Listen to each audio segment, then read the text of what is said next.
अंत भला तो सब भला, ये कह रहे हैं समाजवादी पार्टी के प्रमुख अखिलेश यादव। पर अभी ये अंत कहाँ है, ये तो शुरुआत है। अभी तो कितने उतार चढ़ाव आने बाकी हैं। ये लोकसभा चुनाव है जनाब, ऐसे ही थोड़ी ना हो जाएगा। नमस्कार, मैं हूँ ऋतिका यादव और आप देख रहे हैं कालखंड। आगामी लोकसभा चुनाव को लेकर समाजवादी पार्टी और कांग्रेस में बात बन गई है। जल्द ही सीट शेयरिंग का ऐलान हो जाएगा। इस संबंध में सपा अध्यक्ष अखिलेश यादव ने कहा कि हमारे बीच कोई विवाद नहीं है, गठबंधन होगा, जल्द ही सारी चीजें साफ हो जाएंगी। बाकी चीजें तो पुरानी हो गई हैं। अंत भला तो सब भला। तो चलिए समझा जाए कि ये दोस्ती टूटते टूटते कैसे बची। कांग्रेस महासचिव प्रियंका गांधी ने अलायंस में महत्वपूर्ण भूमिका निभाई। उन्होंने राहुल गांधी और अखिलेश यादव से फोन पर बात की और गठबंधन की सारी मुश्किलों को दूर किया। बात पुरानी है पर मुद्दा वही है, लोग भी वही हैं। वक्त की मांग को देखते हुए कांग्रेस समाजवादी पार्टी साथ है।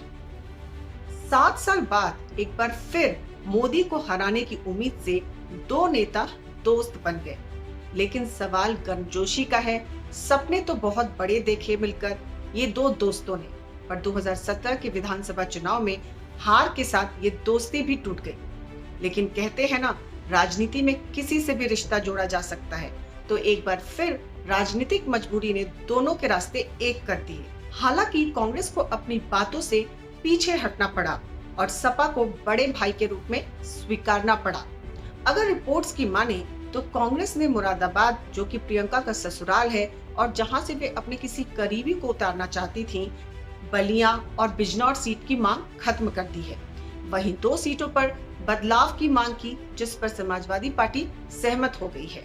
अब सपा 63 और कांग्रेस 17 सीटों पर अपने उम्मीदवार उतारेगी। दरअसल कांग्रेस की ओर से हाथरस, श्रावस्ती की सीटें बदलने के लिए कहा गया है, जिसकी जगह उन्हें अब मथुरा, बुलंदशहर और सीतापुर की सीट दे दी गई है।